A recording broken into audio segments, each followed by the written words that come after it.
I'm Kelly Mitchell, and this is BreveTV Uncorked, women on wine, business, and evolution, sharing rich conversation to enlighten, challenge, and inspire the busiest people on earth. Joining me is my partner in wine, Debra Trapin. Welcome to the show, Debra. It's delicious to have you here. Well, it's always divine to share wine time with you, Kel. Ooh. And today we're talking about love and upping your happiness quotient. It's what we all want. We chase it. We lust it. We lust it. We lust for it. We covet it. It's elusive, rewarding. It opens possibilities. And in today's world, we no longer have to sit back and wait, hope, and wonder if it will ever touch us. We can do something different, like today's guest. And this is episode 78, Taking the Love Jump, How to Increase Your Life and Happiness Quotient. So today's guest is Krystal Tingle. She's put herself out there in a really big way. Out there for love, for her knight in shining armor, using video, the blog, her Instagram, among other things, to share her message, and she's ready to embrace the next phase of her life and open to the experience. Please welcome Krystal to the show. Woo! Yes, I am. Hello, lovelies. It's wonderful to have you here, Miss Krystal. And you are speaking on me. Oh, you've unmuted. There we go. Welcome back. Here. So welcome to the show. The word for the show today, of course, is love. And what do we do, ladies, when the word of the show is said? We sip. We sip, absolutely. So on that note, I'd love to toast to the show and to each of you, and to love. To love. So let's see where to begin. Okay, we're going to begin with a quote. Brie said there's only one real adventure in this world, love. It's finding the one person who makes you want to be better than who you are. That's Anna Catmore from Neverland.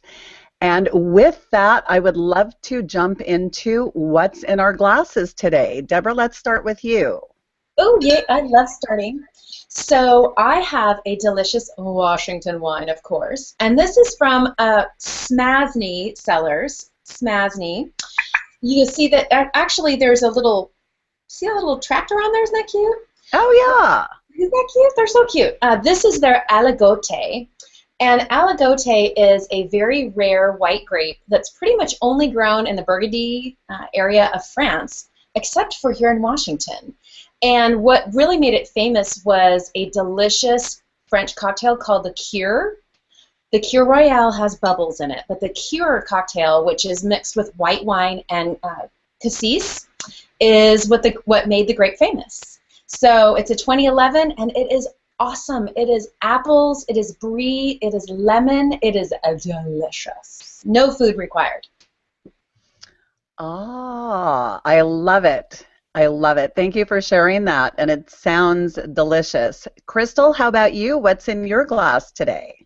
Well, I am not a wine snob, but I am a wine lover. I'm a vino lover, and this is called a Primativo, and I learned a lot. So my friend Justin, he's over at Vino Lovers, and they were lovely enough to gift this to me. I'm saying a lot of love, ladies. I don't see any sipping. Oh! We've got somebody to keep us on our toes. Oh, yeah. Hey. Better catch up. So this is a Primativo, and Justin from Vino Lovers told me that it is a Zinfandel clone, and he was romancing me when he was describing it. He was saying, it's smooth and silky, and I'm all like, sheets? And he and I guess it's from the boot, the left side of the boot of Italy, from Italy. So dark grapes, and it's delicious. It's very smooth and silky and smoky. So that's what I'm drinking. Cheers. Yummy. Cheers. Love that. Yeah, you guys should check out Vino Lovers. They do customizable wine. So it's customizable, kind of a wine club. Ooh, we may have to talk about that. This is going to be an unusual introduction for me because I don't often have a wine I don't really care for. Uh-oh. And this is Shiloh Road. I opened it last night after a couple of glasses of wine. So, of course, you know, your palate is not in tune. It tasted fine last night. I sealed it and did that properly. It is a Cabernet Sauvignon, or they're calling it a Cabernet Sauvignon. It slapped my tongue upside the underside. It was not fun.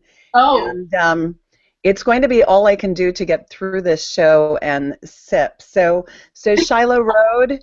I guess the one thing that I learned about wines is, and this is Sonoma County, one of the things I learned, when you go to the internet and you cannot find any information out about a winery, there's a good chance that these companies are buying grapes from other people, and a lot of times maybe blending them, or they don't want this coming back to them necessarily. They're not, I mean, you see the true winemakers, I think, of the world that are so passionate about the product that they're putting out there. They are everywhere. Their advice is everywhere. Their information is everywhere. This is, there's not a lot of tannins. It's pretty jammy, but it is like, maybe the second glass will be better. And on that note, I'd love to talk to Mr. Vino Lovers, but on with the show, of course. Okay, so Krystal, 10,000-foot view, the love jump. This is huge. This is being a woman who knows what she wants and putting the energy out there to attract it back, and that blows my mind. How did you get started, and what exactly, for our audience, is the love jump? Wow. So I kind of took my whole life and I flipped it upside down. I made love a priority. I think well, I'm 32 years old. I will be 33 this June. And about a year ago, maybe a little bit, about a year and a half ago, I just, got to this point where I said, everything in my life is great, but the one thing I want, I don't have. And if anything, if I wanted a job, I would go look for one. If I wanted, to live in a new city, I would move. And so if I want love, why not go after it? And so I said, you know what, I'm going to make this a priority. So it really just started as a personal kind of a journey where I, redecorated my bedroom and started playing love songs and kind of romancing myself and my environment. I started dressing really girly and feminine and flirty and just kind of letting love in. And then because of my journalism background and my writing and just I'm very creative, I said, you know what, I should put this out there. I should share my story. And so I started a blog last Valentine's Day. And so it's almost a year of the love jump. And that's where I tell my stories. I go on dates. I've joined online dating sites. I ask my friends, I tell my girlfriends and guy friends, hey, you know anybody? Hook us up, come on, And I just put myself out there, and there's no shame in my game. It's not about being desperate. It's just about knowing what you want and going for it. So here I am. I absolutely love that. Debra, question. I love it too. So I'm always curious about how a community comes together around this type of topic. And you and I have had some really fun conversations. One in particular, the story about how your like freaking amazing video on the lovejump.com was put together and how it came together. So can you tell our listeners how that worked out for you and how that came to be? Yes, I'm so glad you asked that question because it was a huge kind of for me, a very divine moment. I didn't anticipate it. I didn't plan it. Like I said, it wasn't a blog initially. It was just kind of this movement. And I did a live storytelling event, and I decided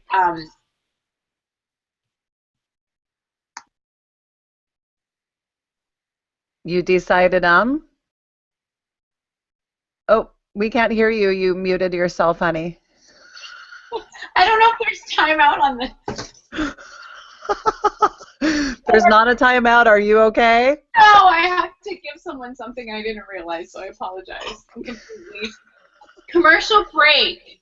That is hilarious. So while you're doing that, okay, I'm actually going to read Krystal's short bio for our listeners because it's so much fun. Perfect. So Krystal Tingle, Yes, it's her real name, which of course I love that. She's a storyteller, a Florida Gator, a news junkie, a Jesus lover who lusts after LeBron. He is delicious. She eats Asian food weekly, and she's a lover. She's utterly transparent, bold, often comical, yes, often comical, and always inspiring. Krystal Tingle provokes courage and curiosity with candid sermons and stories about love, love, I'm back. I'm drinking. I'm back. yes, sex, spirituality, and culture. I absolutely love your short bio. I love it, love it, love it, love it. Thank you, thank you, thank you, thank you. Sorry about that brief commercial break. You never know what's going to happen. Not a problem. Not a problem. Okay, so well, is this better if I do this? Yes, thank you. I want to make sure everyone can hear me. Sorry about that. Perfect. Okay, so back with the show. Back with the show. So what precipitated all of this? Why did you start this? Why did you feel that you needed to be intentional and very public about this venture? I just figured if I, I said, if you're going to do it, you might as well do it, right? And tell everybody about it and put all your business out there. My mom freaked out. She's like, what are you doing? Are you blogging? Are you telling everybody about these dates? And I'm like, well, you just got to go big or go home, because a lot of people are dating. But I think, too, I really wanted to kind of not be by myself in this journey. And I have friends that support me, but there's something about, gathering a community, and I think that's what you were asking too, Debra, is, there are a lot of women out there and men who really, want this and see it as a priority, but they don't necessarily know how to go for it, or you go on a couple dates and you get kind of discouraged. And so I just felt the need to really kind of share my story because I want to inspire other people, whether it's romantic love, whether it's, rebuilding your family, whether it's getting your dream job, you have to jump for what you love. You have to go for what's important to you. You have to really, not be afraid to take risks and take them every day. Excellent. Debra, question. Yeah. I love that. I love that. So tell the video story. Yes, I was going to say the video. Okay, so I was doing, I'm going to try to keep it short. Okay, because I love to talk. Oh, girl. I love games too. Oh, there you go, 2 sips. So I was doing a public speaking event. I was doing a live storytelling event because I love live storytelling. I love public speaking. And I went for a client of mine that I was doing PR for. And I met the organizer of the event who happened to be doing a love-themed storytelling event like 2 months later. So I said, oh my God, I have to do this. I have to do this event.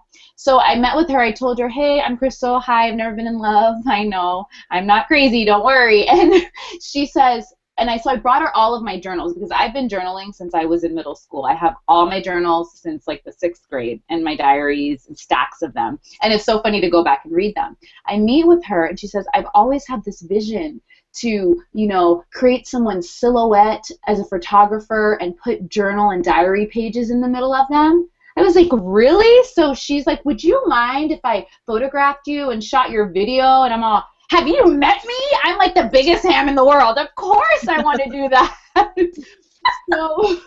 So it literally happened in the span of like 3 days. I went to Macy's and like totally bought. Rachel Roy just happened to be having like this love-themed line out at the time, and I just got every piece of love-themed item I could get, ran to the studio, and she created this incredible video, and it was played. This was kind of like my coming out party, so to speak. It was played at the Folk and the Lore, at the live storytelling event. And right after I played it, I did a 15-minute talk about my love jump.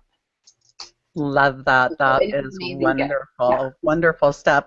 So one of the things, like I kind of, when I was going through your journey, I kind of looked at my journey and did a little internalizing. And while I wouldn't change where I'm at today, I think that technology, our connectivity, the internet has just made the possibilities for romance and for finding true love just so much better and so much easier.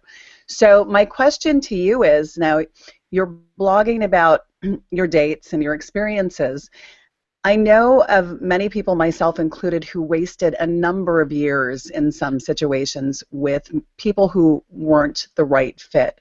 What is your rule for clearing out the dead wood, seriously, and moving on? And, you know, because sometimes you get in those situations where it's kind of comfy and it's kind of nice, but, you know, it's not right, and it's Mr. Right Now instead of Mr., you know, real and forever. Wow, clearing out the wood. So I think one of the things I'm doing right now, I'm glad you brought this up because that's number one on my list of, you know, 3 things you want to do is knowing your language, you know, knowing what your love language is. And so I kind of use that as a baseline to decide, you know, whether, you know, this person really fits with me or not.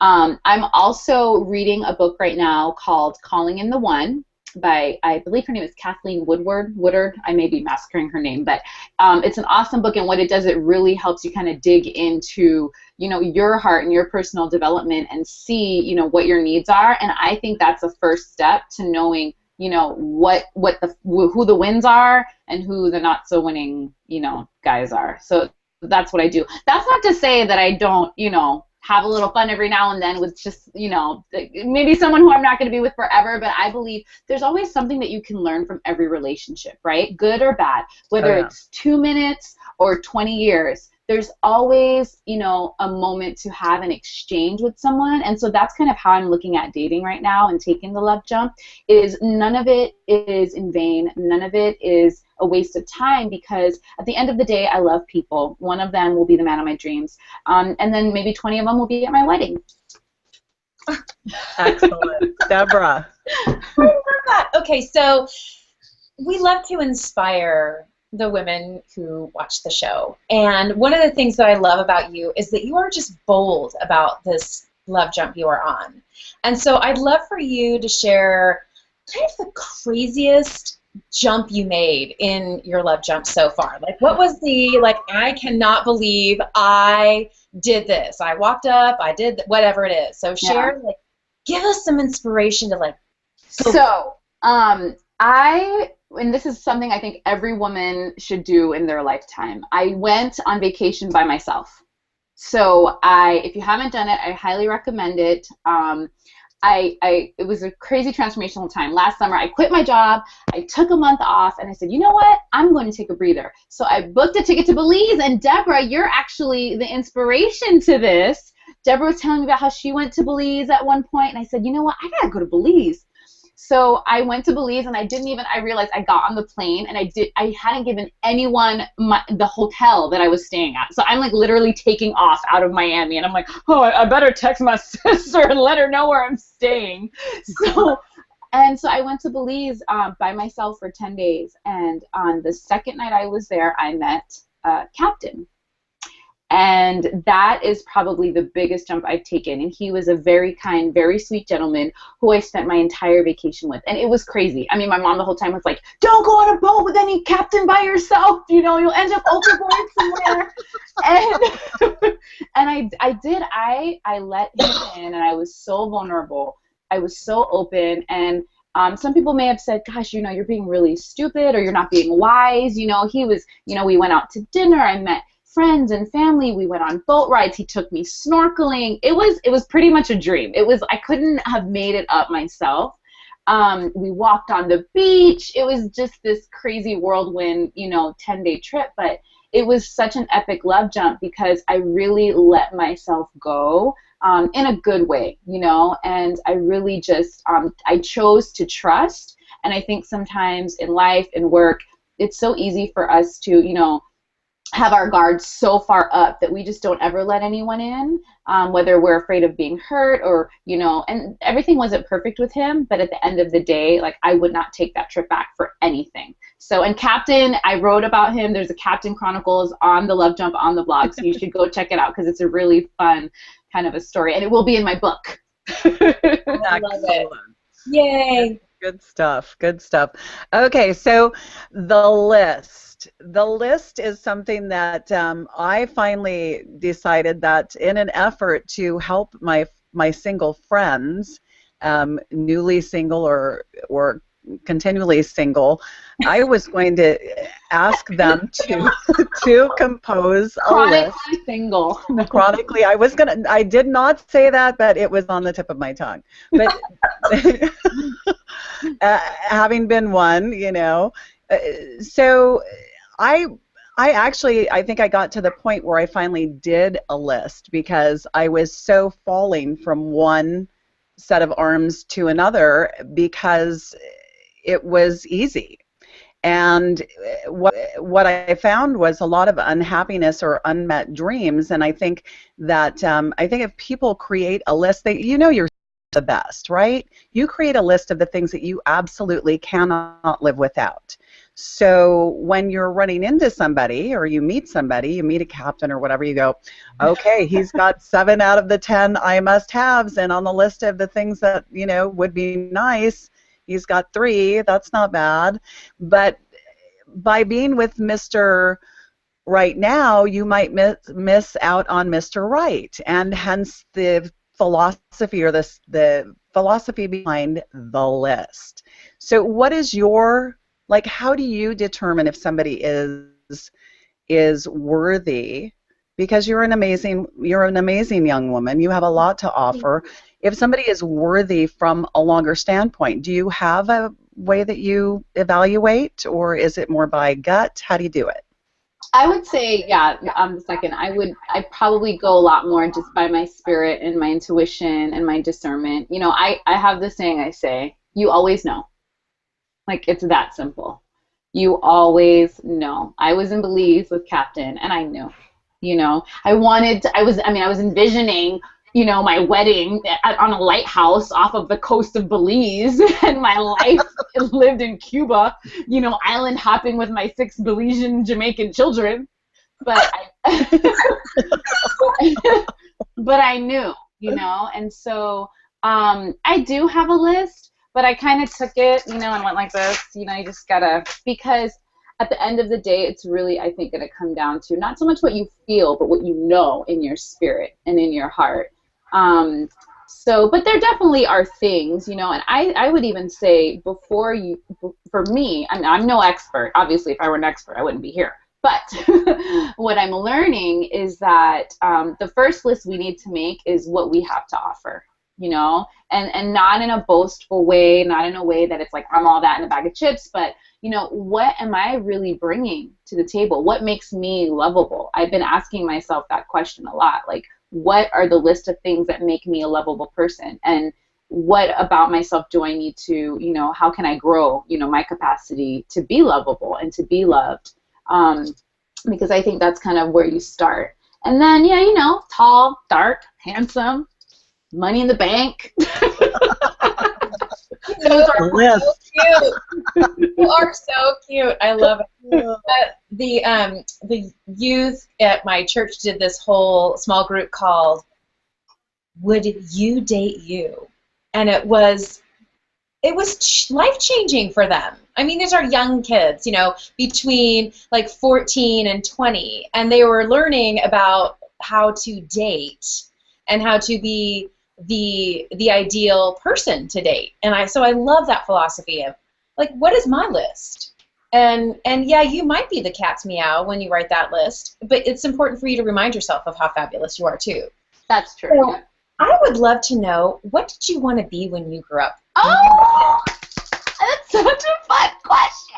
I didn't expect that.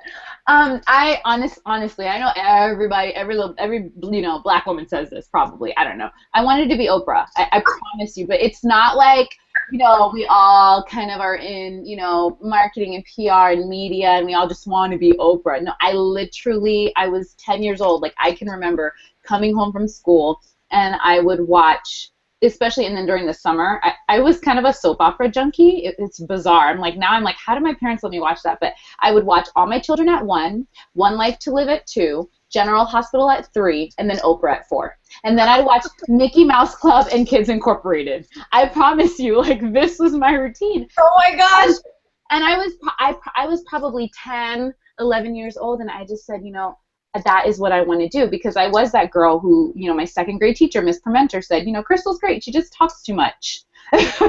You know, she would be so wonderful if she could just stop talking. And it's like, no, those things that, you know, people tell you, those are exactly the things that you're supposed to use, you know, for greatness. And I wanted to be Oprah. I always did, and it was a one track. I went to school for broadcast journalism. You know, I worked at the newspaper in the yearbook in high school. You know, that was always my dream. I love it. I love it. And just by the way, not every woman wants to be Oprah. Okay, good to know. To remember that, right? It is important to remember that, and I think that's good because, you know, there's only one of her and there's only one of us, and so, you know, I don't want to be Oprah. I want to be Krystal Tingle. Yes, Oprah-esque. Oprah-esque, yes. I love her. She's phenomenal. Yeah. Yes. Okay. So, final question. We have to wrap. It went by so fast. I'm just getting started. No. No, we'll have to have you back, honey. Please. I would love to hear your advice for anybody who's on a similar journey as you. You know, maybe a marriage didn't work out, they've lost a spouse, or they're beginning their love jump. What kinds of advice do you have for them? I would say, honestly, just do it. Just jump. You know, we all have baggage. We all have fears. We all have, you know, inhibitions, insecurities, all these things that would want to hold us back. But the number one thing we can do is just put ourselves out there and not be afraid to be vulnerable. This is a very, very vulnerable process. I am scared every day, you know, but that's a good thing because that means I'm doing something every day that scares me. So I'm kind of living on the edge, you know, and I think that that's so important. And it, like I said, it could be whether you were in a relationship that didn't work out or you were married. I heard a story today about a woman who was married for 30 years and her husband, you know, left. And this is common. It happens to a lot of people. And but it's never too late for love.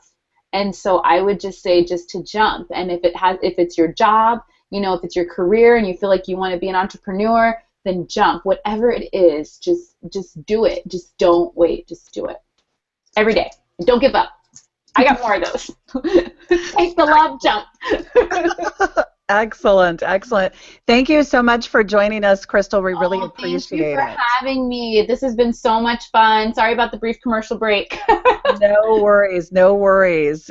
And definitely want to have you back in the future, okay? Thank you. Thank you. Thanks for listening to BreveTV Uncorked. To our fans, go bold, women on wine. Subscribe to BreveTV.com so you won't miss the rich goodness of information for your entrepreneurial lifestyle. And remember, each and every Wednesday, 6 p.m. Pacific, we're in the stream with our guests on Wednesdays, like I said, tweeting using the hashtag #BreveTV. So if you want to interact and get to know our guests better, please make sure and be in the stream 6 p.m. Pacific time, Wednesdays. Debra, thank you so much. My absolute pleasure. And cheers to both of you. Loved the show. Love, love Jump. Love Cheers you. to love. Cheers to love. Cheers to love. Just take the jump.